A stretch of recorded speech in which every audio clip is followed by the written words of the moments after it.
Hey there, Solar Warriors. I'm Nico Johnson, and this is SunCast.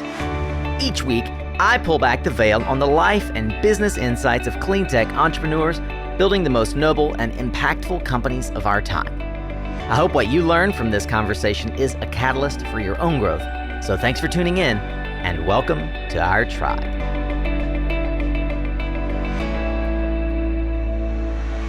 Hey, welcome, Solar Warrior. Happy holidays, and thanks once again for lending me your ears and the only non-renewable resource you've got, and that is your time.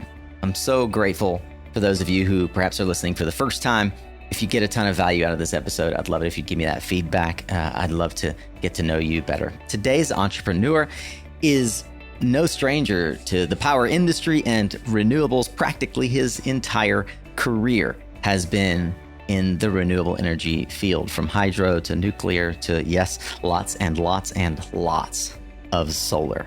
Mitch Samuelian is the CEO of the yet named O&M company that will be the focus of our conversation today. It's Tonian Solar, but by the time this actually airs, you'll see in the episode name that it has a new name. Well, that's the process of building enterprise. And Mitch has been responsible for starting up not only this innovative O&M company, but has been a part of some of the most iconic brands in the industry. TVA, First Solar, Clearway, NRG.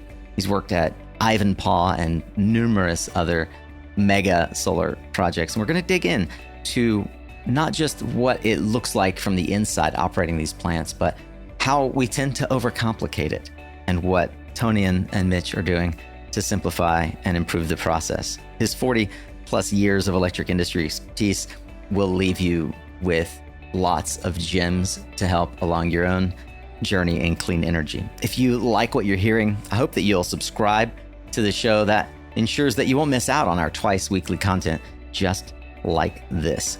And if you have listened to the show before and you haven't yet left us a review, we've got a fancy new tool that you can go leave us a rating and a review at ratethispodcast.com/SunCast. ratethispodcast.com/SunCast.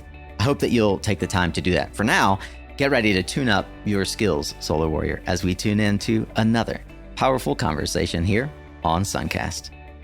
Well, as promised today, we are hanging out with someone who candidly has a lot of firsts for the companies he's worked for his career, in some cases for our industry.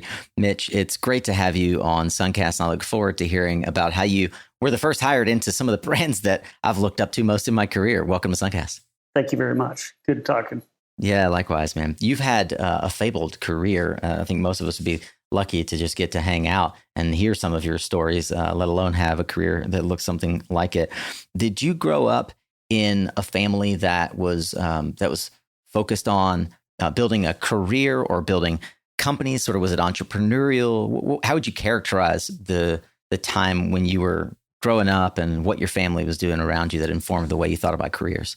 You know, it's kind of interesting. My grandfather actually was an executive with Tampa Electric Company back in the 50s. He, like myself, was in the Navy. And so when I got out of the Navy, it seemed like a logical thing to do. You know, the Navy kind of sets you up for working in power plants with, processes, procedure, training, structure. And so when I got out of the Navy, I went to work at a nuclear plant. And so that was my first job. What inspired you to join the Navy? Well, it seemed that I couldn't make it to my first class in the morning on multiple occasions in college. And my dad got tired of paying my college bill and actually told me I should go volunteer and do something different. It didn't involve expending his funds. So that's how that happened. That's funny. Well, it's not every day that when you opt into an alternative to college, you get the experience of a lifetime by becoming a nuclear engineer. I would have to assume that was your first foray into the renewable industry. At what point did it become clear to you that you were going to spend the bulk of your career thinking about and working on power plants? You know, it's kind of interesting. So I worked in nuclear plants for a number of years and got into training. I really liked training quite a bit. And I had an opportunity back in 1995 to teach on the Columbia River. So I took this job as a training supervisor on the Columbia River, starting up their training program. What I really wanted to do was, in the nuclear industry, you're a small fish in a really big pond. A lot of really smart people that are out there. Jobs are really competitive and everything. And I thought maybe if I took a different career path, maybe it would give me an opportunity. I really wanted to be a plant manager in 5 years. So that was my goal. So I was going to take this pay cut. I took about a 40% pay cut, packed up the family, moved to Oregon up in the Pacific Northwest, and took this job as a training supervisor with a goal of being a plant manager. 18 months later, I was a plant manager of 600 megawatts in Arkansas for the Corps of Engineers. 18 months later, I was at Glen Canyon as their assistant manager. And a few years later, I was the senior engineer over hydropower in the Western U.S. Amazing. So you pivoted from nuclear to hydro. And I recall you said that over the course of your career, you worked with all three of the major hydropower agencies. For those who perhaps aren't unfamiliar, as I was, can you outline what those agencies are and how it's broken up around the U.S. for hydro? Yeah, so you have the Army Corps of Engineers, which is responsible for navigation, river management, and control. The Bureau of Reclamation is more of a water resource, water storage. They have the iconic dams in the West, like Grand Coulee, Hoover, Glen Canyon, Shasta. Yeah. And then there's Tennessee Valley Authority, which had the mission of development in basically the Tennessee Valley area, and used hydropower to run factories and basically improve the lives of people. TVA was the last position I had in the federal government. And that's where I got my exposure really for the first time to renewables. I was a manager over their hydro O&M, but it also included 16 solar sites and 2 wind farms and a biogas plant. And so that was the first time I really got involved with solar. It was kind of interesting, like my first week on the job, I had the issue with one of the sites where it was on a school ground, and the school wanted to build a building where the solar plant was, and had to go around and negotiate how to move a solar plant so they could build a building and everything, even though, we had built it with the understanding that they weren't going to have to move it. And so anyway, it was how interesting. I learned a lot about how to dismantle and reassemble a solar plant in a pretty short period of time, because they'd already had their permits and were ready to go. And then they realized they were going to have to move this plant. Well, I guess that's a skill that is going to become useful again as land use and people's ideas change over time. Mm-hmm. Previous executives decide how to use a parcel of land where now solar plants sit, and future executives will decide that the highest and best use is something else. I'll never forget the first time I realized that there were other things more important than generating power. Was sitting with a hospital executive, and he said to us, he's like, look, at that time, 6 figures of savings a year is a line item on my manager, our facilities manager's monthly budget. I'd much rather just sit on that parcel and use it for a parking garage. And I was dumbfounded. I was like, wait a minute, this is going to save you 6 figures. It's a rounding error for you. And you'd rather just wait and not lose the opportunity to be able to better serve your clients by putting a parking garage than to generate your own power. But these are the kinds of things that we confront as we engage in bringing about a clean energy future for the customers that we serve. I want to touch on a couple of things just about sort of the progression of your career, but it always fascinates me the choices that folks make about the story they tell in public. And one of the ways that many of us learn about kind of who you are, who others are, is through LinkedIn. And I don't see any of the stuff about Army Corps of Engineers and the nuclear jobs and TVA on your LinkedIn. Is there a strategic reason why? Not really. It's just that I didn't want to put this whole litany of things I'd done my entire career and everything. Actually, the most interesting thing that's not on there is the fact that I was the last person hired by OptiSolar. Were you really? I was a career tenured federal employee with like 3,000 hours of sick leave, and someone from Korn Ferry calls me up and said, "Hey, wouldn't you want to go work for this startup company in the Bay Area? It's going to be a great job and everything. You'll get the startup and O&M program from scratch and everything." So I leave the federal government, take an early retirement and everything, take this job and everything. The first thing they do is say, well, we got this plant up in Canada that we just can't seem to get started up. How about going up to Canada and starting this up? And they say, hey, Arnold Schwarzenegger is going to sign the 33% renewables. Why don't you fly down to Sacramento so you can be here for the signing ceremony? So here I'm in the parking lot with the signing ceremony and everything. I fly back to Canada. A few weeks later, Schwarzenegger tours the factory that they're starting up in Sacramento and everything like that. And then a few days later, they announced they're laying off half the company. My goodness. Based on your resume, I'm assuming you were part of the half that didn't get laid off. Right. I was part of the half that didn't get laid off. And I was part of the small group, actually, that got picked up in the First Solar acquisition. So First Solar bought OptiSolar's pipeline, which really was the big iconic projects that, got built out in the Western U.S., just in massive projects. Yeah, and it was around the time that I was getting my feet wet in larger projects and starting to understand how sort of the renewable energy sector worked. And I remember the OptiSolar acquisition and the many other acquisitions that First Solar was engaged in at that time.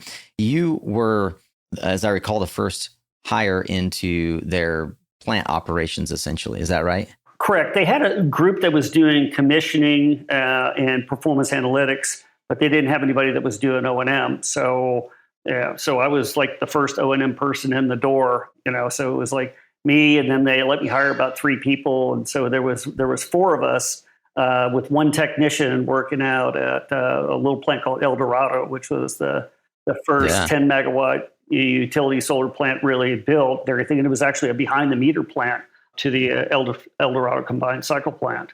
And then, it just continued to grow to the organization it is today. You had a decorated career running other large plants. You were the first to effectively be able to set up this operation that, by all accounts, in our industry, had a very successful track record of plant construction and operation at First Solar, although many of the folks that you worked with, like you, have now populated the industry in other roles. How has the industry around plant operation evolved for specifically with regard to solar and renewable power since those early days at First Solar? Well, it was kind of interesting. We, the original group that was in the First Solar team and everything, and it was led by a gentleman named Bob Callery. We all came out of the power industry. So the early days, it was mostly people coming out of the power industries, what really understood processes, procedures, work management, the importance of training, importance of safety programs and everything.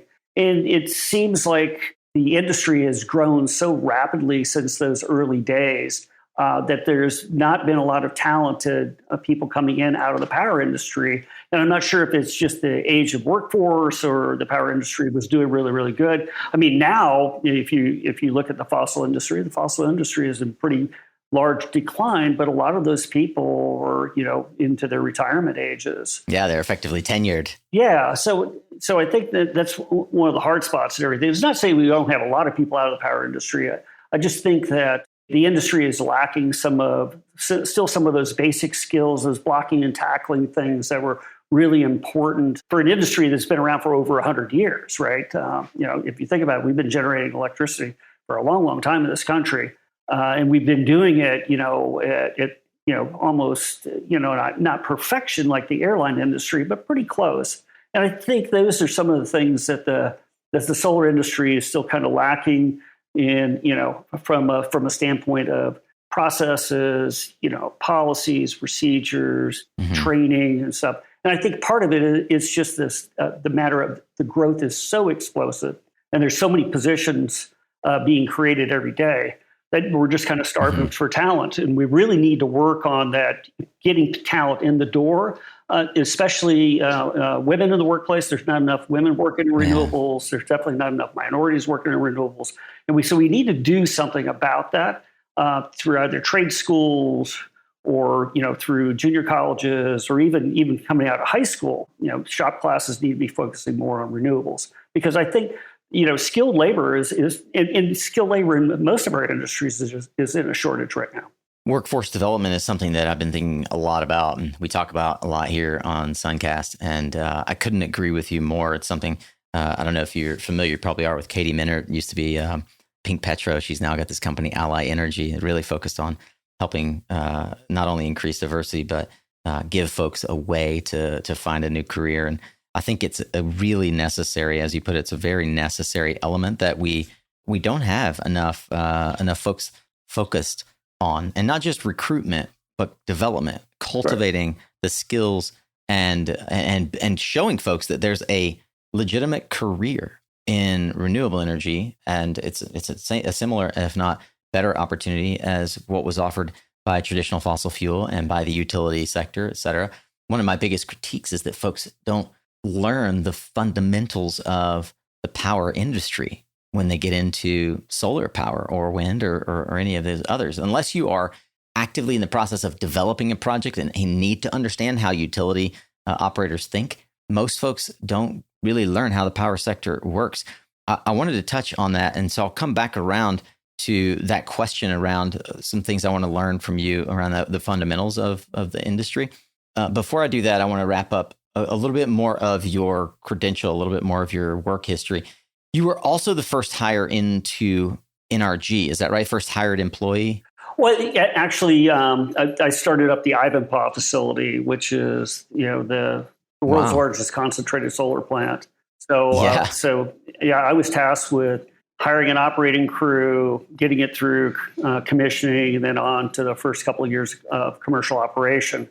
Literally, when I got there, they basically said, you need to get 50 employees hired in the next 8 weeks. So you got to get 50 employees hired, got to get them trained, because we're going to start commissioning. Ended up being a little bit delayed, so it wasn't quite that quick. But it was still a pretty short timeline, to get an ops manager, a maintenance manager hired, get the work management system up and running and everything, get a safety person, get an environmental person and everything, get all the technicians hired, get them trained and everything.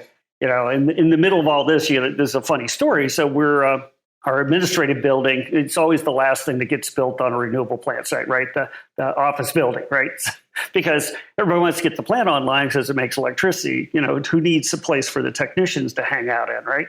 So we were literally working out of two Connex boxes in the middle of the Mojave Desert in the summertime. And so I finally said, enough's enough on this and everything. And we went and got a auditorium room down at one of the casinos down the street from us and everything. No way. And literally I went in there to put on my teaching hat on, and we started doing classes on fundamentals. And I basically would teach 4 hours a day to the technicians on, heat transfer, thermodynamics, because there was nothing else to do right at that time and everything. The systems still weren't ready for inspection. There still wasn't time for walkdowns, and we had no building. And all you're doing is getting a bunch of angry technicians because, it's 115 degrees out in the Mojave Desert and you're living in a Connex box, with a couple of air conditioning units attached to it. So that was an interesting thing. I really got to know my staff doing that, though. That's fantastic. And it shows that you have the presence of mind to look around and see where there are gaps and fill those gaps, and also to think about, what is this team going to need when we get into operation? How do we want to make sure that these folks are trained, fill in the holes of their skill set? For folks that are unfamiliar with the time, sort of the time period, we're talking about roughly 2011, 2012.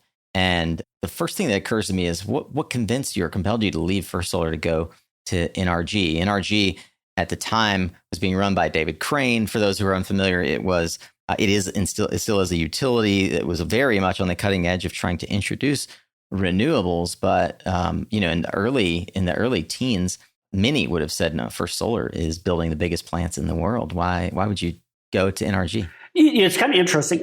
I got contacted by a recruiter for NRG, and basically described the job, and I was just like, "Well, that's kind of interesting, getting to start up a plant and everything." I'd worked in some big plants in my lifetime and everything. I ran Raccoon Mountain for TVA, which is a 1,600 megawatt pump storage plant. And so I said, well, I'll come out there and take a look. And I came out and took a look, and this looked like the coolest thing you'd ever seen in your entire life. You can imagine 3 square miles covered with mirrors the size of garage doors that every 10 seconds get a new aiming assignment from a computer system. Focuses on the boiler. That was just cool stuff to me. So I was just like, yeah, I want to be a part of this. And so it was one of those things again in my career where I said, well, I'll take a pay cut and I'll go do something different and everything like that. And, I'll take on a different opportunity and everything. I've always, in my career, always wanted to try to do the things that people didn't want to do. And so that was one of the things that there's a lot of people who didn't want to do that job because that was a tough job. I can imagine. And also it's concentrating solar, which was not what many were saying was going to win the day. And it wasn't, in fairness, what a lot of what was being installed, Ivanpah being the gleaming example of one that got done right and performed. It is also a great example of a project that I'm sure you learned a ton about, and there was a lot of criticism around because it was one of the early projects that received a loan guarantee from the DOE. I'm curious around Ivanpah specifically, when you can compare it or think about what lessons you learned there. How do you think about kind of even what Jigger's working on now, the new sort of revamping of the loan program? And also, if you look, Agua Caliente was also under the DOE loan guarantee program, and so was California Valley Solar Ranch and everything. Ivanpah was just Probably really Topaz was. Topaz was not actually. It was going to be, but it didn't. The interesting thing about Ivanpah, though, it was very, very new technology. Where California Valley Solar Ranch and Agua Caliente, they were just kind of tweaks in technology. There were some changes and everything that made them eligible for the loan guarantee program. But Ivanpah was truly like, new innovation of stuff. They'd had like a small, Nevada Solar One, test facility or Solar One over in Barstow, not Nevada Solar One. So there was a small test facility, but nothing like this scale and everything. So. Yeah. And there was a lot of challenges associated with it. One of them was just the understanding that when you're using direct irradiance as opposed to indirect irradiance, that without a storage component, it's difficult to ride through cloudy periods and stuff. Hindsight on that plant, if they'd had some interim storage or if it was pure storage, the plant would have performed much better. It's still not bad and everything like that, still, makes probably close to 90% of its estimate. But to make that 100% of estimate, it really needed some sort of storage component associated with it. It's tough technology when, you can have a factory spit out, 1,000 solar panels a day. It's hard to compete with that. Yeah. So you got to work for a guy who at one point was heralded as having saved NRG and then at one point was famously fired for the role that he had to kind of get thrown under the bus. David Crane, I'm curious, now that you are standing in the role of CEO building a company, what do you think about as in terms of leadership and lessons learned from the time you worked with David? The one thing I'll say is focusing on people first and foremost and getting things done through example with people as opposed to pushing them really hard is a much better path. And I'll try to be as politically correct about that. I have a lot of respect for David. I think David's done some incredible things, everything. Yeah. Sometimes it's hard when, that you buy the Alta wind facility and it generates only 60% of what it's supposed to because there's no wind that year. I mean, and you lose millions and millions of dollars in your first year of investment. That tends to get people a little ticklish, so I wouldn't. Yeah, I think exactly. I think that, I remember Julia Piper did a great story on David when he got fired, and he was kind of collateral damage of the kind of thinking that we wish, in many cases, we wish we had now at some of these big utilities, right? Where people would take chances and make big bets on renewables. And there certainly are great examples of utilities doing that. Before we move on, I got to believe there's probably some just ridiculous stories because you've spent a lot of time out in the field operating some of these big plants. I'm wondering if there's anything like just out there, like what's the strangest thing maybe you've seen out on these long days that you're operating these solar plants? I was out at the Ivanpah facility over a weekend. Don't ask me why I was out there on a Saturday and everything, because I was already working a 5-10 schedule. But anyway, so, I'm sitting at my desk and everything, reviewed some budget items or something. I get this call from the security guard. He said, "Hey, there's a guy in a chicken suit driving a hearse, and they got a film crew here. There's an RV with a cameraman and everything like that. they're out at the gate at Unit 2. I think you need to come out here. I was like, oh my God. And so headquarters had just gotten up in Princeton, had just gotten some protesters out front about birds. So it flashed through my mind, oh my, this is a bunch of bird protesters. I'm going to go out there. I'm going to be on camera and everything. This is going to be trouble. Right. So I get in my I had a little electric Fiat at the time. The employees called it the clown car. So I get in the clown car. I drive out to the gate over there at Unit 2. And I get out and this guy starts talking to me and everything, Australian accent and everything. And it's like 9 o'clock in the morning. And I mean, he is drunker than a skunk. I mean, and he's, just loud and everything. And they got the camera rolling and everything. And I'm thinking to myself, oh my goodness. I said, can I help you? He said, well, we're out here driving across the U.S. trying to prove that Australia is just a bunch of chicken hits, that they won't build big solar plants like this. And we think this is the coolest thing in the world and everything. And we're going around filming all these great solar plants that the U.S. has and everything, because we think that Australian government's a bunch of chicken heads. And I just laughed. I thought that was so funny because I was expecting the worst, everything like that. And the guy is like, hey, is that an electric car? And oh, that's the coolest thing. And, he's trying to give me a hug and everything like that. And I was like, dude, you're back up just a little bit. And everything. That's such But yeah, I mean, it was just crazy. So anyway, I was thinking the worst and everything. Yeah. And these plants are always, out in relatively remote locations. So I can just imagine this guy getting suited up in his chicken suit, driving a hearse out there. That's hilarious. Well, you mentioned that you, in the time between kind of getting hired and getting a chance to really dig your heels in on building Ivanpah, you sat down with your team and wanted to teach them more about the fundamentals of running a power plant. Can you tell me a bit more about that? How do you think about having run large hydro and nuclear and wind plants? What would you say are some of the fundamental parts of running these power plants, and what did you try to instill on your employees at that time? Well, the first thing is that you have to basically understand physics. Mm-hmm. So power plants all work on physics, whether it's temperature, fluid compression, electricity. It all works on physics, and people need to understand basic physics to understand how these things work. That doesn't mean you have to go get a degree in physics or anything like that, but you should understand physics. And I think that's lacking in today's education system that we're teaching technicians. They understand, hey, I use a multimeter to check this and understand why and everything, but they don't understand some of the intricacies of, well, if the circuit's not working, then how would I troubleshoot that and stuff. And so I think that's one of the things that's lacking is, basic understanding of physics and then basic troubleshooting skills. I see all the time people say, wow, this guy's a great troubleshooter. And I'm thinking to myself, well, all technicians should be great troubleshooters because troubleshooting is a pretty simple process and everything, but it just doesn't get taught.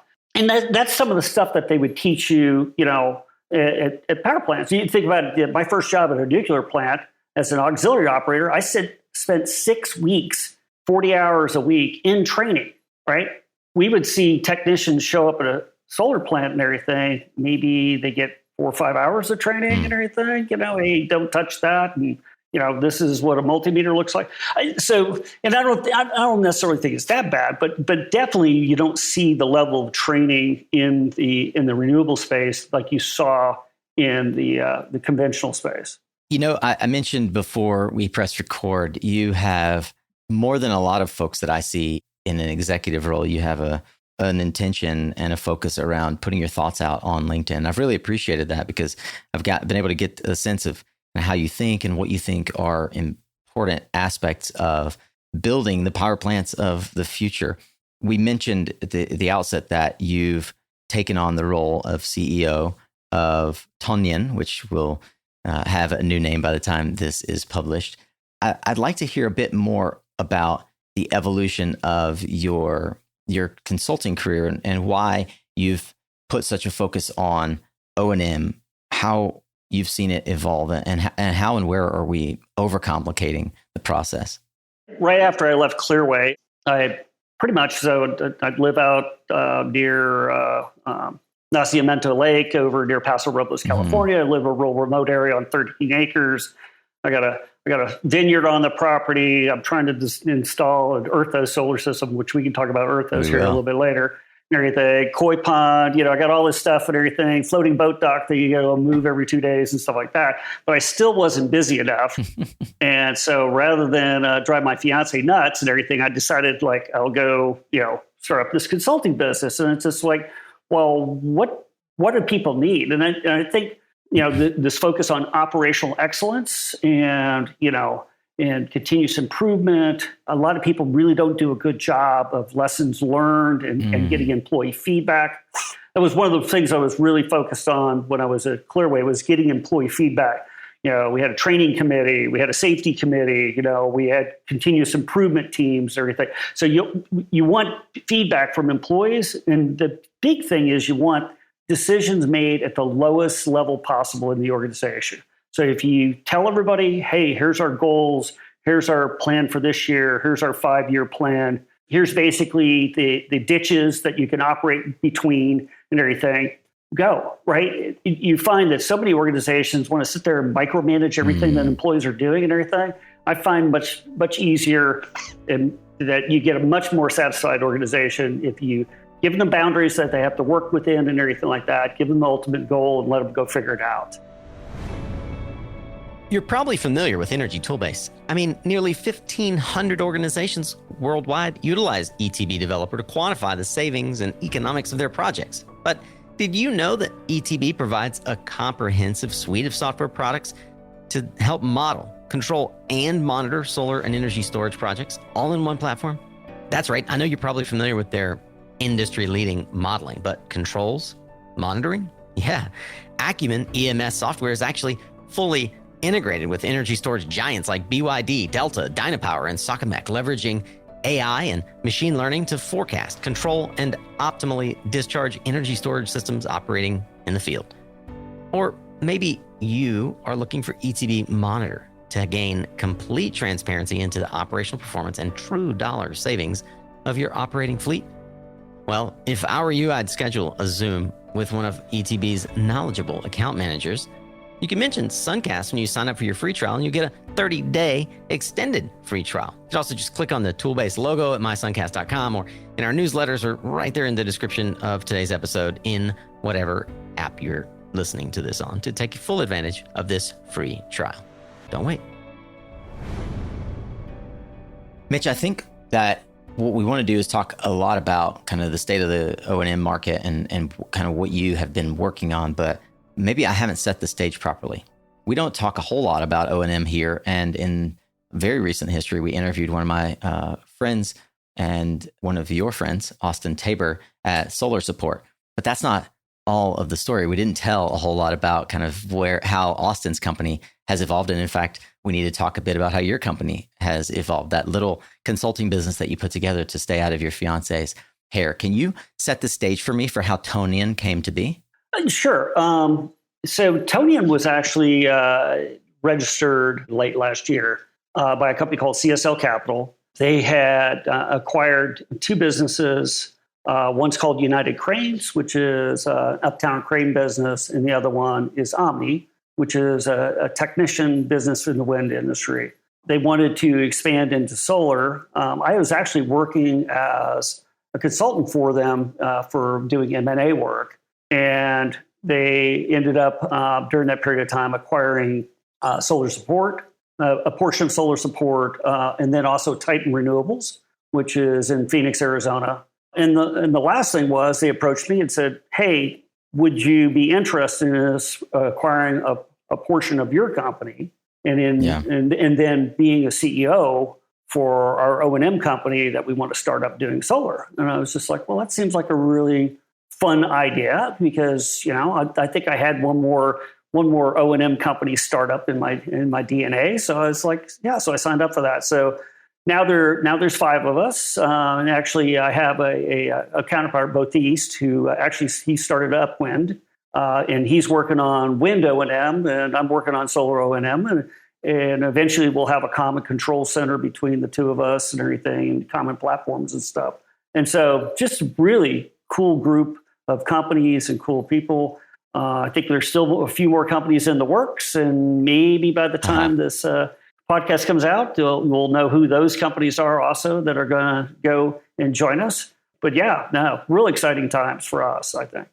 Yeah, it's really interesting, the organizations that you all have gone after and acquired, in particular Titan, who is clear leader in EPC and offering O&M services, not just in the U.S., but outside of the U.S. as well. How did you all think about, and in particular, you as a consultant, how did you think about the roll-up? Where was the gap that you saw in the market? And we'll remind listeners that there has been no lack of M&A in the O&M field in recent history. In fact, First Solar's O&M team was acquired, SunPower's O&M team.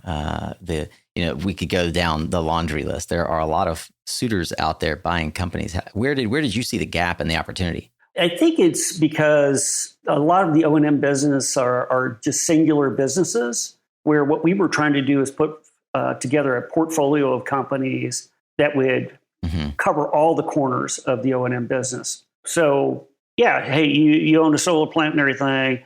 But you need some work on the fact you need to replace the inverters with a different technology. We got people that can do that. You just want regular O&M, we can do that. Oh, we also own some wind farms and everything like that. Oh, yeah, we can help you out there. And so the idea was to build a portfolio of companies that had synergies between them and everything, but also would have a solution. If you didn't have that solution, then one of the affiliated companies would have a solution for the customer. So very customer focused type of organization. Titan is a relatively large company in that group.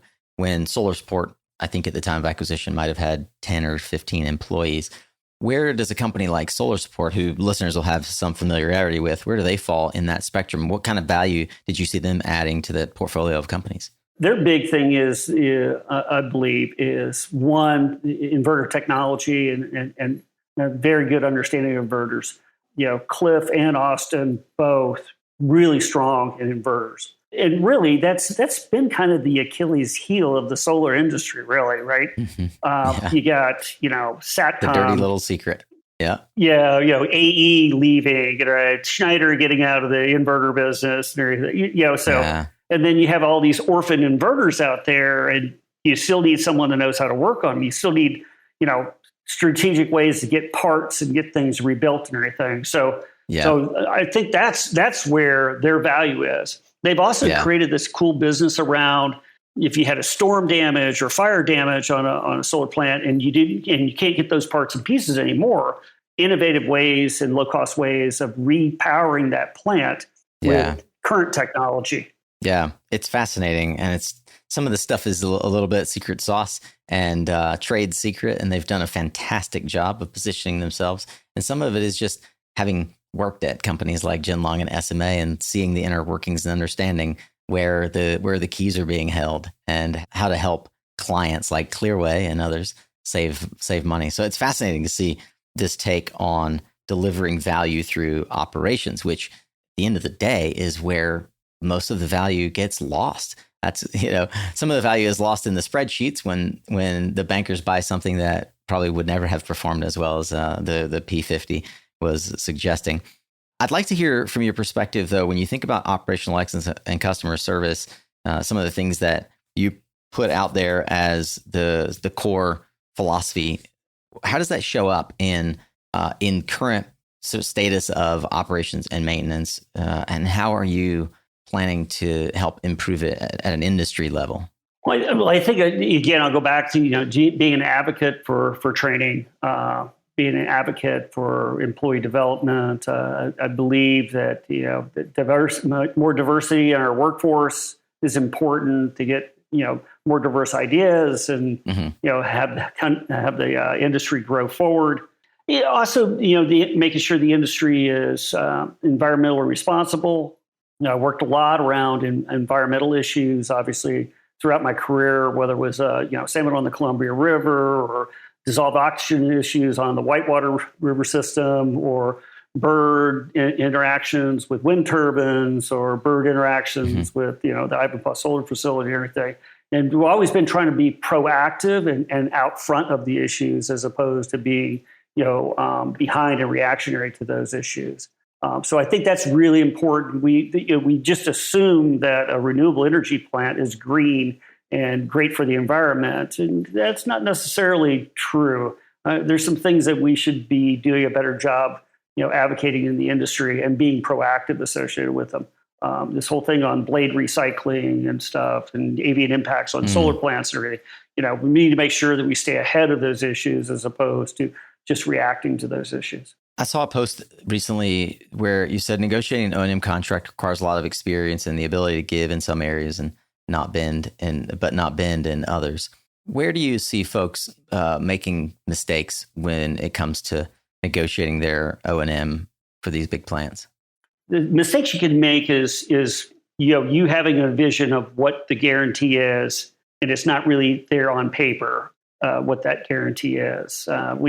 And that's one of the things we were doing in our consulting business is helping owners that really had kind of bad contracts to help them go in, look and see if there was terms that they could renegotiate, not necessarily more favorable, but just more fair. So at the end of the day, a contract's got to be fair. If it's leaning one way or the other, then it's really not something that's going to work long term for both parties. The other thing I'll say, though, and this is extremely important, people don't read their contracts a lot of times, and people don't have their employees read and understand the contract. And it's amazing to me that, I had a conversation with, a fellow VP one time and everything, and something silly like, the contract wants a change order because they got to wear long sleeve shirts. And so I went and looked in the contract. It says in the contract that they got to wear long sleeve shirts. And I'm just like, why are you telling me it's a change order? Why don't you just read your contract? So, so that's one of the things I say. The first and foremost, if you get, employees out there that are performing work on an O&M contract, make sure they at least understand the terms by which you're performing those things. Make sure that, they're actually doing things that you're supposed to be doing. Make sure you're notifying people when something's wrong and everything. But yeah, you got to make sure, I think at the end of the day, the contract's fair, that it's understandable. Both parties understand the meaning of things, understand what the guarantees are and everything. But the second most important thing is making sure the employees that are performing under that contract actually know all the ins and outs of the contract and how to perform. Yeah, I love that. I may link to this. You have a post where you go into some detail. Are you getting what you're paying for? And you actually point out that some folks don't even necessarily read those contracts. They're negotiated and transacted without folks really understanding what's going on. I have to assume that on some level, prior, obviously, to Tonian, you, through your consulting business, were focused on being an ally to those folks and helping make sure that they get those contracts in place in a way that is meaningful and helpful for them. Given that you've seen so many different types of operating plants, if we talk in real terms, you mentioned inverters being an area of breakdown. What are some warning signs that you might give to plant operators, to business owners who aren't necessarily reading their contracts about the areas where their model, be it their financial model or their construction model, isn't reflecting what you're seeing in the field of where the breakdown is occurring? Yeah, well, I'd say the first thing, and I would say this to everybody, do not hang your hat on serial number one. So, just like you don't usually buy the first car off an assembly line, you need to really think long and hard about something that's the first generation that's not field proven for inverters. So that's the first thing. The second thing is you got to really your operator really has to have a good relationship with the inverter manufacturer and a relationship with them from the standpoint that they're allowed to do the warranty work. Countless times inverters sit offline waiting for a technician from the OEM to show up on site to repair it. So that's another item. The third one is parts availability, making sure you understand what parts you need. Also monitoring what the failure rates are. And, if you're having a part fail more often, everything, one, is there something I can do to prevent that failure, or if it's just the upside of the bathtub curve on failure rates, then making sure I have adequate supply chain so that I don't have a bunch of downtime associated with it. So I think if you do those three things and everything, you will at least impact the the issues associated with it. But I mean, if you buy an inverter from a non-tier 1 company and they're bankrupt 2 years later, and you're wondering why you can't get parts, well, the reason is because that company is not around anymore. And then you need to be calling solar support to help you find replacement parts. That's exactly right. If they've done anything well, it is to become the folks that can replace parts that aren't easily found. That is fantastic. Well, you have a field of vision, as I've mentioned, of kind of what is happening as the industry scales and grows. I would love to hear what trends you might be spotting, either that are encouraging or perhaps alarming. Well, like I said, I see a lot of new products on the market, both wind and solar, that just have a lot of teething issues, and the plants aren't making expectations. It was interesting. I sat in on a webinar the other day that was talking about the solar industry in general, and they were saying on average plants are underperforming, between 6 and 7%, which is kind of interesting because I had a long call with my ex-CEO over a weekend one time about the fact that all of our distributed generating plants were underperforming 7%, and we need to fix all the operational problems that are causing it. And I was just like, I don't think they're operational problems. Yeah.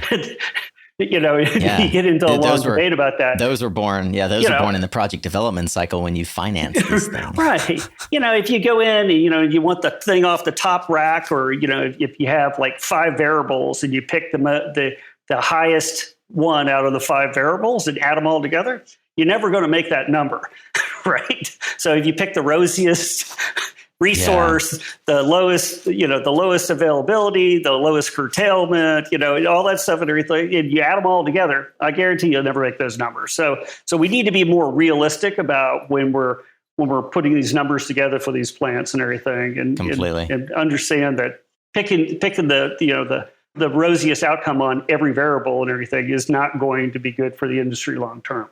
Many of you will have listened to episode 389 with Heidi Larson, Skip Dice, and Hal Shen. We talked specifically about it. So if you guys want to dig into more detail on how the value of the solar data is important in actually arriving at a bankable plant that doesn't suffer these kinds of degradation issues or underperformance issues, that's where I would encourage you to dig in deeper.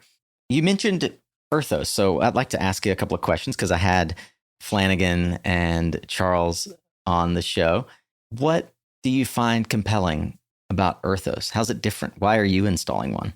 Yeah, first and foremost, I was a founding investor, Jim Tyler Keith Semmer's close personal friend and everything.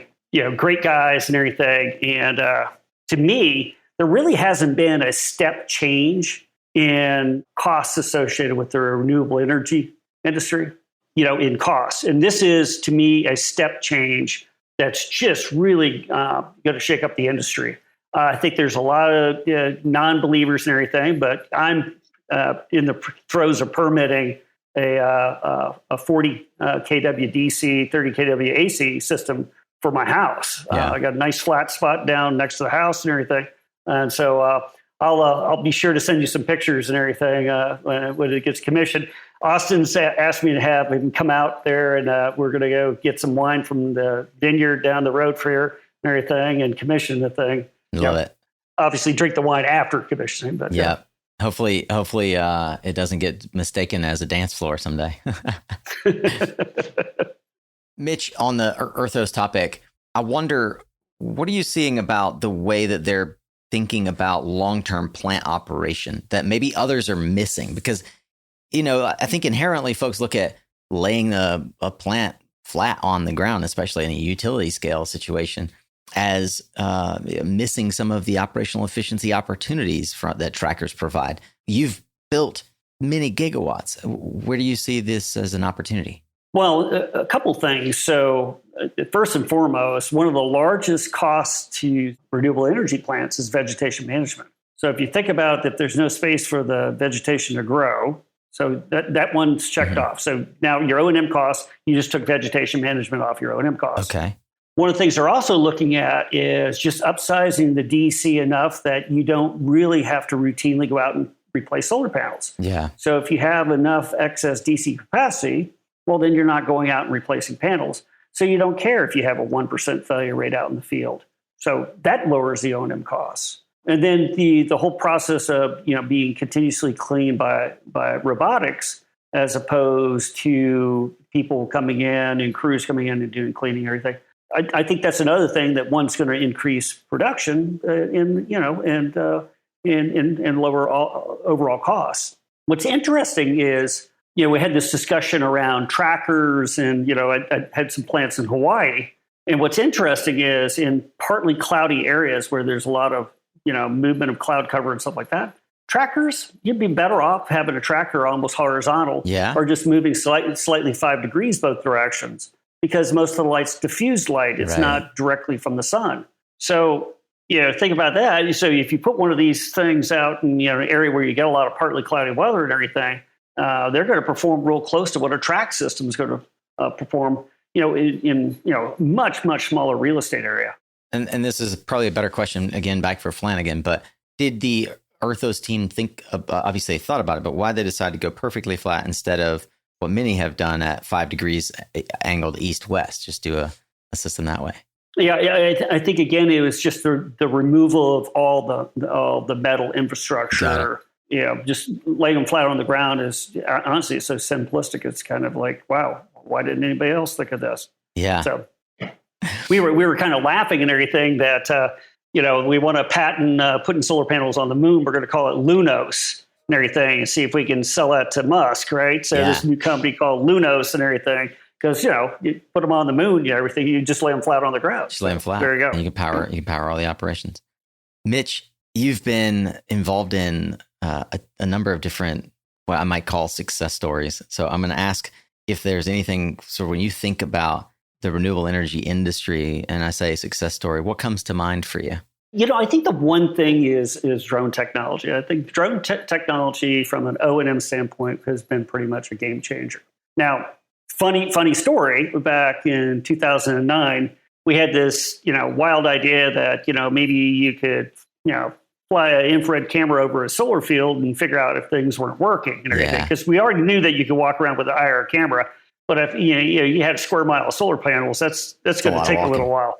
Right. So I contacted this company called Stockton Infrared and gave them my crazy idea. And they were like, yeah, well, let's try it out. And so they got a military grade helium cooled camera, strapped it under a Cessna airplane and flew over the Blythe 1 facility. And lo and behold, you could find, strings that were, the fuse was blown on them, or, the combiner box fuse was blown, combiner box is offline, modules that had failed, and everything like that.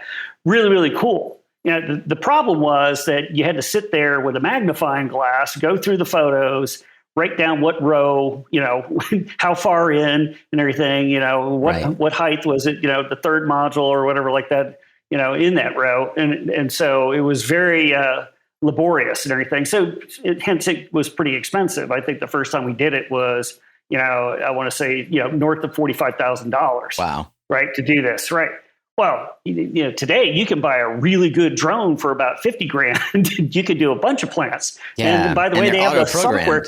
Yeah, you get the software package that says, hey, it's this module, that string, that combiner box over there, and everything. It just tells you that. Now, the big challenge is once you get that information, are you actually going to go fix all that stuff? That's right. So that's where the good contract language and a good operator, someone that says, yeah, I'm going to maintain DC health and everything as a part of my O&M contract. Where that comes into play. I appreciate that. You mentioned drones. I interviewed Rob Andrews from Heliolytics, who obviously has a slightly different take on the ability to scale infrared and site parameters using technology as well. It sounds like you're more aligned with the ability to scale with drones than with manned aircraft. I agree. I think drones, because here's the thing. I think if you can do small segments at a time, and use drones and do the repair work in real time, I think you get much more value out of it. We use those for when I was at Clearway, we use those for our DG sites. Literally, the first thing the technician would do is put a drone in the air, go fly the whole facility, and figure out what isn't working, and go focus on getting some of that DC back online. Amazing. As opposed to flying it, getting the report, goes to someone's desk and everything. They got to read it. Then someone's going to generate a bunch of work orders, and then 6 months later you finally get the stuff fixed. I like the stuff that's done more in real time. And operators think it's really cool, so they think that's a cool thing to do. Yeah, and everything, and it's a fast growing job opportunity as well. I'm curious, who do you see doing drone O&M right? Like who should I be interviewing? I haven't interviewed any like large scale drone companies like Drone Deploy. I've had the guys from Scanifly who are focused on residential, but who's doing the utility scale stuff right? We used one company in the wind industry to do blade inspections and everything, but obviously since we're talking about solar, I think it's Aerial Robotics is the name of the company. And the cool thing about them is they would actually help you pick out the drone. They would help train and certify your staff. So they were really an enabler for O&M organizations that want to utilize drones in their business. Oh, that's really now. There's cool. Some other companies out there with some really cool software and everything, but there's a lot of them. And everything. You can't turn a page in PV Magazine without seeing someone out there that's got some new technology with drones. But I think there's a whole lot of stuff. The interesting thing, go back to the Stockton Infrared. Their claim to fame was that they flew one of the cities in the Midwest, looked for hot flues coming from houses, and overlaid that with people that were paying a gas bill. Oh, wow. And they figured out that a lot of gas was being used that wasn't getting paid for. And so that was their foray into aerial infrared, was looking for people that were they'd gone and cut the lock on their gas meter and everything and turn their gas on. Wow. Well, that's really interesting. It's fascinating the way that this technology allows for new businesses and new ideas to scale. I know that you've had an opportunity now to sort of lean in and mentor a number of folks in your career, but I have to imagine that you've probably had a number of folks give into your life in similar ways. I'd love to know, are there any key lessons or takeaways from important mentors in your career that have really left an indelible mark that you could share with us? I was thinking about this the other day. A couple of people really did some really impressionary things in my life. First guy was, his name's Peter Gibson. I think when Peter retired, he was the head of the Northwest region for the Army Corps of Engineers and hydropower. And he hired me in. I told you I took this job. I left the nuclear plant and everything, took this big, huge pay cut, took this job up on the Columbia River. He actually put me in a car with him and spent a week and drove to every plant on the Columbia River and introduced me with plant management, and so people knew who I was when they picked up the phone and everything.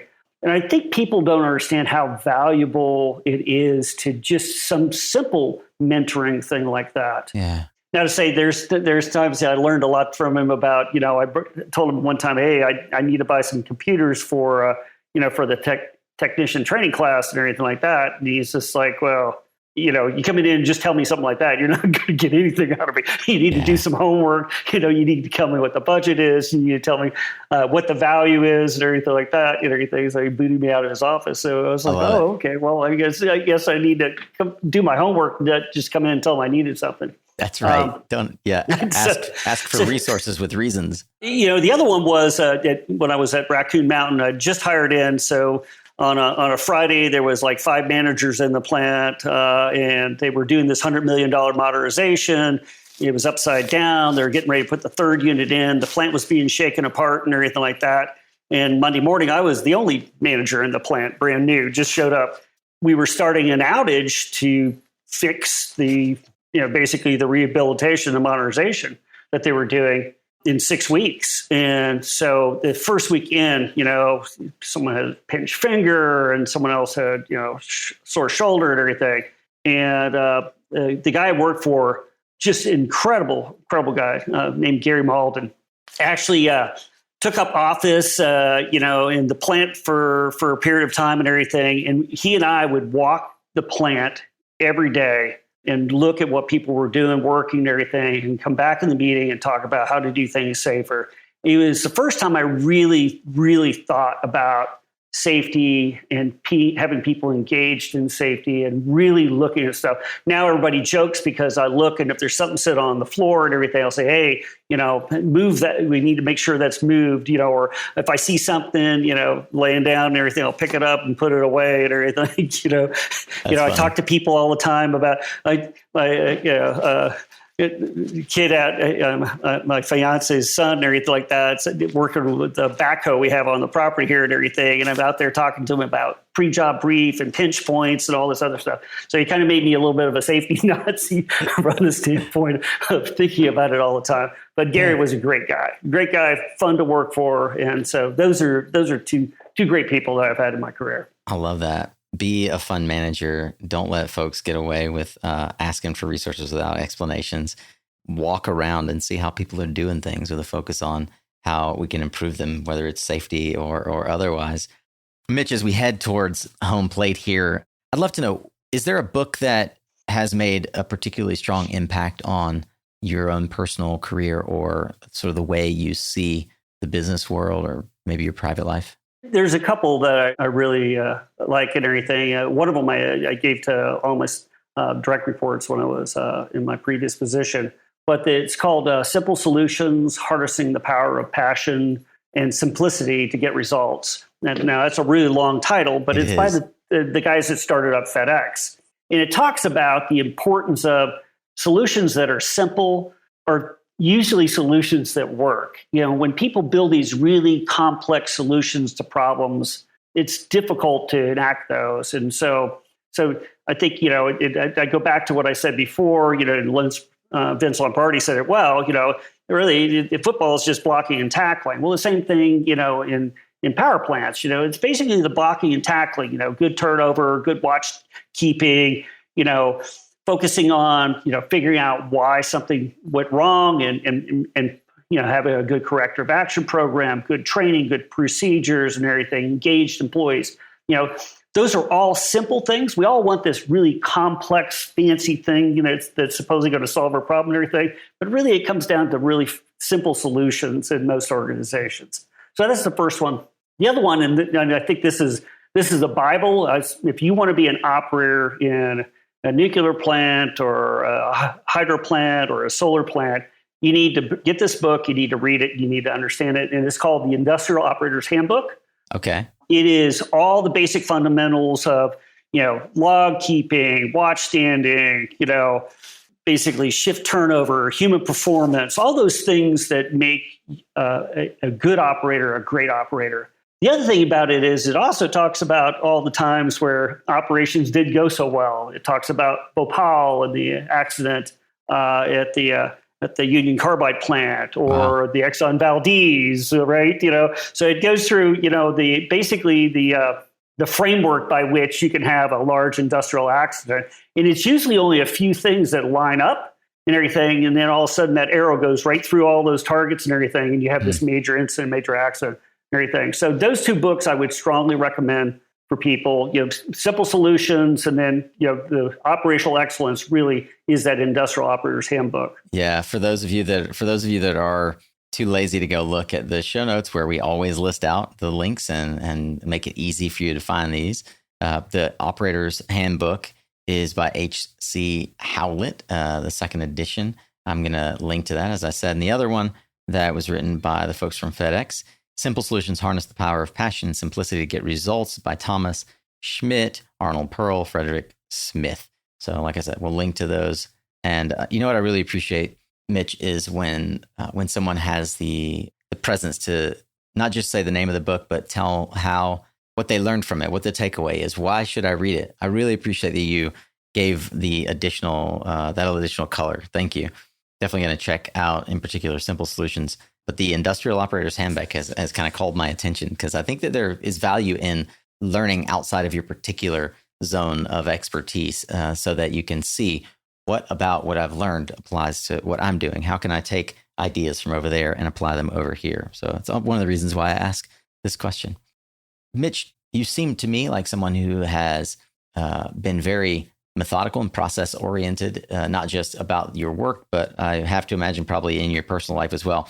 Do you have particular routines, in particular around morning and evening, that help give you operational excellence in your life? Well, the one thing I say is I get up early, usually around 5 a.m., and I go to bed early around 9 p.m. And so, I'm not sure if that's the age catching up with you and everything, but it seems to work for me. That's one thing. I'll say that I always take time during the day to, go outside, take a walk and everything. I always make sure that I stay connected with friends. I think that's really important for people, and we don't do it that often. We get real busy and everything. But, make sure you have some time, and I'm not talking on a daily thing, but on a periodic basis, always check in with friends and see how things are going and everything. It's amazing what you can accomplish in your life by staying connected with friends. Hence, staying connected with Jim Tyler and Keith Simbers and the guys that started up Earthos and everything and got me involved in it. I mean, that's something to be said for having friends with a passion and the same passions that you have. Yeah, absolutely. Also, I had a question. So I know that given that you have to travel a lot for work, is it often difficult while traveling to make that 9 p.m. bedtime? Sometimes, but the interesting thing is, I think all of us have kind of learned to travel less, because of COVID. So I'm not traveling as much as I was prior to COVID. Still traveling some, but still pretty, unless I'm doing, an East Coast type of meeting and everything like that. I typically still get to bed early and everything, even if some people want to stay up and, howl at the moon a little bit and everything. For sure. So, well, Zig Ziglar says, no matter what time you go to bed, get up at the same time. So that's the hardest part right there, is if you do break your rule of going to bed earlier, then it still is, for mental and other reasons, beneficial to still get up at the same time every day. Jim, where can folks best engage with you? I know that you have a great presence on LinkedIn. Is that the best place for folks to find you? Yeah, I think that's the best place for folks to find me. My email address is on there. I pretty much stay active. Yeah, not just your email, but your phone. Yeah, I love the LinkedIn accounts where folks make it really easy to contact because they believe that it's meant to help them network and build a bigger audience. And the consulting business is still going strong. We're actually collaborating with Austin on some consulting work. I've worked with a couple owner operators on a merger between their two companies and how to merge their O&M organizations together. And so we continue to do that. We continue to help out people with their O&M contracts and how to get the best value out of their contract and with their O&M provider. So still continuing to do that work. We'll be watching closely to see how the new O&M venture unfolds. Let's end today, Mitch, with a bold prediction, as we always do. What one thing do you see happening in the market that maybe nobody else is tracking? What's in your crystal ball? Well, I think what we're going to see is the next generation of this industry, the next remake of this industry, is going to come from some of the old beliefs and everything, and the old guard changing out and adopting to a more customer service type of thing, where we're not focused on building a project, we're focused on building a project right. And I think that's the big change. And I think that's going to eventually come from lenders. I think lenders, are not going to be happy with plants, 6 to 7% short on their estimates on a continuous basis. So I think we're going to go back and refocus on building more quality instead of volume, even in the midst of what's happening in the industry. So I keep on saying this, and I keep on, crossing my fingers every year that it's going to happen. But my bold prediction is eventually the chickens are going to come home to roost. People are going to say, listen, we're not investing in this stuff anymore if it doesn't make its numbers. So figure out how to make its numbers. Build it right the first time. Build it right the first time. It's a valid point. Well, if they build it right the first time, you'll have less work to do, but it will be because of some of the great influence that you've had on the industry. Mitch Samuelian is the new CEO at the yet to be named, probably named by the time you're listening to this company we're referring to as Tonian Solar. Mitch, it has been such a pleasure to get to know you better and have you here on SunCast. Thanks for joining us. Thank you very much, Nico.